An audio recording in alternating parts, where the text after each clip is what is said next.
33 जिल्ह्यातील शेतकऱ्यांच्या खात्यात आज भरपाई नुकसान भरपाई जारी होणार आहे। त्यांना नुकसानी भरपाई मिळणार आहे। मोंथा चक्रीवादळाचा फटका विदर्भाला बसण्याची शक्यता आहे।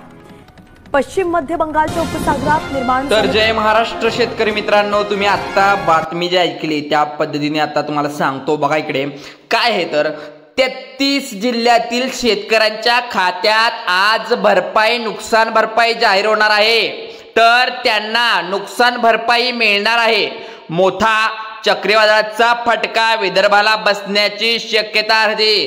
कारण की आता शक्यता दाखवली, तुम्ही आता तुमच्या घरावर जरी बघितलं असेल, तुमच्या घराबाहेर तुम्ही बाहेर पडून बघा की असे ढग निर्माण झालेले दिसणार आहेत तुम्हाला। ढग असे काळे कुट्ट ढग, मोठे ढग निर्माण झालेले दिसतात। कारण हे मोठा चक्रीवादळ इतकं भयानक आहे। हे मोठा चक्रीवादळ का आलं, कशासाठी आलं हे मी या व्हिडिओच्या माध्यमातून सांगणार आहे। बघा इकडे चक्रीवादळाचा फटका विदर्भाला बसण्याची शक्यता आहे। पश्चिम मध्य बंगालच्या उपसागरात निर्माण झालेले हे मोठा चक्रीवादळ भारताच्या किनारपट्टीवरती झळकत आहे। तर राज्यातील शेतकऱ्यांसाठी आज दिवसभरातील सकाळच्या महत्त्वाच्या आणि ठळक बातम्या शेतकऱ्यांसाठी आज महत्त्वपूर्ण अपडेट आले आहे। त्याकरता व्हिडिओमध्ये शेवटपर्यंत बघा, कुठेही स्किप करू नका। बघा व्हिडिओ कुठेही स्किप करू नका। तर इथं बघा, आता सांगतो मी, पीक विमा भरलेल्या शेतकऱ्यांच्या खात्यावरती 13,000 रुपये येण्याची सरकारची घोषणा अद्याप देखील पैसे न आल्यामुळे शेतकऱ्यांमध्ये चिंतेचं वातावरण। पिवळा वाटाणा एतीवर 30% शिल्लक, कडधान्याचे भाव कमी झाल्याने सरकारचा आज मोठा निर्णय आहे। हा मोठा निर्णय पावसामुळे सिंधुदुर्गात आंबा हंगाम महिनाभर लांबणार आहे। म्हणजेच काय, आंब्याचा सीझन आता सुद्धा चालू झालेला असेल, तुम्ही सुद्धा बघितलं असेल। आता हा पावसाचा म्हणजे ऊस तोडणीचा पण सीझन आहे। तरी या सीझन मध्ये हा पाऊस काय आपली पाठ सोडत नाही आहे। पाठ का सोडत नाही, तुम्ही याची वाट पाहिले का, म्हणजे हेच रिझन पाहिले का? याचं कारण तुम्हाला मी सांगतो। बघा इकडे हा मोठा चक्रीवादळ, याच्या आधी पण एक चक्रीवादळ येऊन गेले, त्यानंतर हे मोठा चक्रीवादळ आपल्या इथं आता निर्माण झालेला आहे। तुम्ही हे पाहिलं असेल। पण मोठा चक्रीवादळ का आलं, कशासाठी आलं, तर हा पश्चिम किनारपट्टीचा आपला समुद्र किनारपट्टीचा भाग आहे। ते पावसाचं वातावरण निर्माण म्हणजे वादळ निर्माण झाल्यामुळे हा ढग आपल्या पूर्वेकडे सरकत यायला लागले।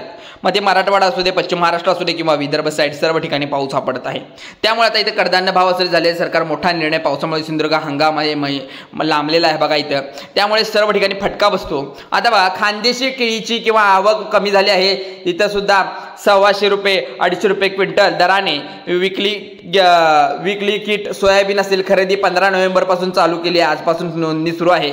रब्बीच्या तोंडावर पावसाने पुन्हा दणका दिला। खानदेशी मराठवाड्यातील 5 आणि नगर अशा एकूण 6 जिल्ह्यांना सर्वाधिक पावसाचा फटका। मराठवाड्यात पुन्हा मुसळधार पाऊस, 40 मंडळात अतिवृष्टी, 12 गावातील राज्यातील काही भागामध्ये पावसाने उघडीप दिली आहे।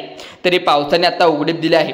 तर इथं बघू शकता तुम्ही, आता तरी मात्र अद्याप देखील काही भागांमध्ये पाऊस पाहायला दिसत आहे। अनेक भागांमध्ये जोरदार पाऊस अजून देखील सुरू। शेतकऱ्यांमध्ये चिंता किंवा काय, मराठवाड्यामध्ये अवकाळी पाऊस, तडाखाचा 5 जिल्ह्यातील 40 मंडळातील अतिवृष्टी, नाशिक जिल्ह्यातील कादवा कारखान्यामध्ये 30 ऑक्टोबर रोजी इथे 50वा गळीत हंगाम सुरू। शेतकऱ्यांचा प्रश्न सुटेपर्यंत आंदोलन थांबणार नाही।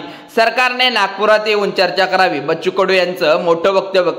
कर्जमाफीच्या आदेशानुसार माघार नाही, बच्चू कडू यांचा मोठा निर्णय। शेतकरी कर्जमाफीसाठी बच्चू कडू रस्त्यावर बसले, तर आंदोलनात अडकलेले भाजप आमदार लपून छपून निघाले। जिल्ह्यात प्रवेश सुद्धा केलाय।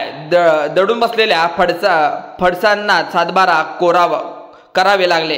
बच्चू कडू यांना प्रहार सरकारला दिला अल्टिमेट। म्हणजेच काय, तर बघा आता मंत्रिमंडळ असू दे बैठकीत अतिवृष्टीग्रस्त शेतकऱ्यांसाठी आणखीन 11,000 कोटी वितरित करण्यात